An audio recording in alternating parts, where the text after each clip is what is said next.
नमस्कार, आई मराठी यूट्यूब चॅनलमध्ये आपले स्वागत आहे। व्हिडिओ आवडल्यास लाईक, कमेंट आणि शेअर करा। धन्यवाद। पत्नी असावी माझ्या तुकोबारांच्या जिजाऊ सारखी, पत्नी असावी माझ्या शहाजी राजांच्या जिजाऊ सारखी, पत्नी असावी ना माझ्या तुकोबारांच्या जिजाऊ सारखी। बरेचसे कीर्तनकार महाराज मंडळी इथे उभा राहून सांगतात, महाराजाची पत्नी ना भांडकुदळ होती। अरे महाराजाची पत्नी महाराजाला जीव घातल्याशिवाय अन्नाचा कणही पोटात घालत नव्हती। पत्नी तशी असा। माझे महाराज वेगवेगळ्या डोंगरावरती भजनाला जायचे। कधी भंडारा डोंगरावरती, कधी भामचंद्रावरती, कधी घोराड्यावरती। एक दिवस भजन करून परत आले। आईसाहेब घरी होत्या। जिजाऊ आईसाहेबांनी हातपाय धुवायला पाणी दिलं। महाराजांनी हातपाय धुतले, विना असणार अडकवला, खाली बसले, जेवायला बसणार एवढ्यात आईसाहेब म्हणू लागल्या, महाराज आवले म्हणायचे पत्नीला। आवले काय ग आवले? महाराज एक विचारू का? विचार ना आवले। काही नाही महाराज, माझा एक असणारी विनंती तुम्हाला। काय आवले बोल ना, काय विनंती आहे तुझी? काही नाही महाराज,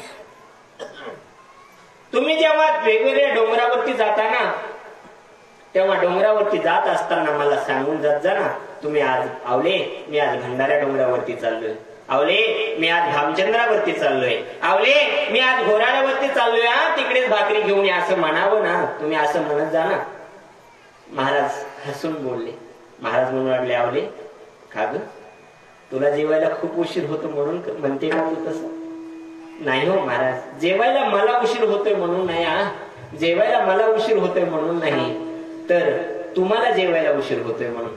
मी इथून उठते, मला आवरायलाच 12 वाजतात, डोक्यावरती टोपली घेते, पायी प्रवास करावा लागतो, भंडारा डोंगरावरती येते। भंडारा डोंगरावरती जर तुम्ही नसाल तर खाली उतरावं लागतं, डोंगर परत भामचंद्र असणारा 3-4 किलोमीटर वरती आहे, तिथे जावं लागतं, तिथे वरती चढावं लागतं डोंगरावरती, तुम्ही तिथे नसाल तर खाली उतरावं लागतं, परत घोराड्यावरती यावं लागतं। असं करण्यामध्ये 4 वाजतात। आणि महाराज 4 वाजता जर सकाळची न्याहारी जर तुम्हाला खायला दिली तर भजनात मन लागेल का? पत्नी याला म्हणतात, पत्नी याला म्हणतात। आणि 4ही जरी वाजले, 4 वाजेपर्यंत तुम्हाला जेवायला नाही भेटलं तर भजनात मन लागत नाही महाराज। म्हणून माझी इच्छा आहे तुम्ही सांगून जात जा। तेव्हा माझे तुकोबाराय म्हणले, आवले खरंच आणि खरंच भाग्यवानच होती आवली, खरंच भाग्यवान होती। कारण माझ्या तुकोबारायला 4 वाजले जेवायला, तरी तुकोबारायला जीव घातल्याशिवाय माझ्या जिजाऊ आईसाहेब अन्नाचा कणही पोटात घालत नव्हत्या। पत्नी अशी असावी विठ्ठल।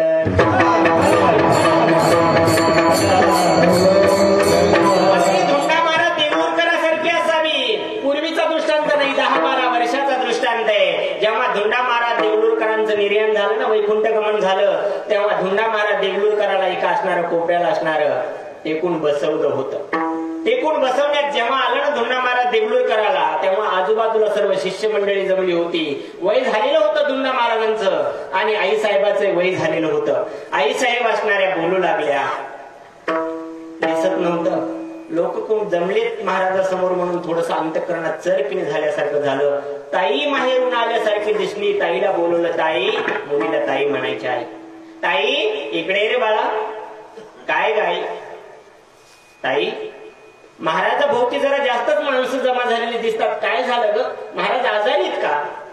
ताई म्हणू लागली, नाही का माणसं जमलेत नेमकं? नाही जरा महाराज थोडस जरा जास्त दुखतंय महाराज। नाही दुखत असतं महाराजांचं तर लगेच हलवलं असतं दवाखान्यात, इथेच का बसलेत सर्व, सांग ना मला। ताईंच्या डोळ्यातून पाणी येत होतं आणि ताई बोलत होती आईला, आई सांगू तुला, मला आता राहवतही नाही सांगायचं, तुला सांगते मी। महाराज ना आई, महाराज आपल्याला सोडून वैकुंठाला निघून गेले। अंतःकरण रडत होतं पण डोळ्यातून थेंबही बाहेर निघाला नाही। आईसाहेब ताईला म्हणू लागले, ताई रडू नको, एक काम कर, जा आतल्या घरात जाऊन पंचपाळ घेऊन ये, हळदी कुंकवाचं घेऊन ये। ताई पळत गेली, पंचपाळ घेऊन आली। ताईला काहीच कळत नव्हतं नेमकं आई काय म्हणते म्हणून। जवळ असणारं पंचपाळ घेतलं, हळदी कुंकू हातामध्ये घेतलं, ताईला लावलं, ताईला सांगितलं, बाळ मला हळदी कुंकू लाव ना। हळदी कुंकू ताईने बाईला लावलं आणि बाईने परत विचारलं, ताई महाराज आपल्याला सोडून गेले का? ताई परत म्हणली, हो नाही, महाराज आपल्याला सोडून गेले. महाराज आपल्याला सोडून गेले ताई, महाराज आपल्याला सोडून गेले ताई. असं जेव्हा ताई म्हणत होती ना, तेव्हा आईसाहेब म्हणू लागल्या, गेले ना महाराज आपल्याला सोडून, गेले म्हणणं आणि आईसाहेबांनीही प्राण ज्योत असणारे सोडणं एकच असणार घडलं. एकाच सरणावरती असणार, दोघांची असणारी चिता रचण्यात आली. काय पत्नी असेल की पती निघून गेले हे ऐकल्याबरोबर आपलाही प्राण त्याग करणारी पत्नी अशी असावी विठ्ठल.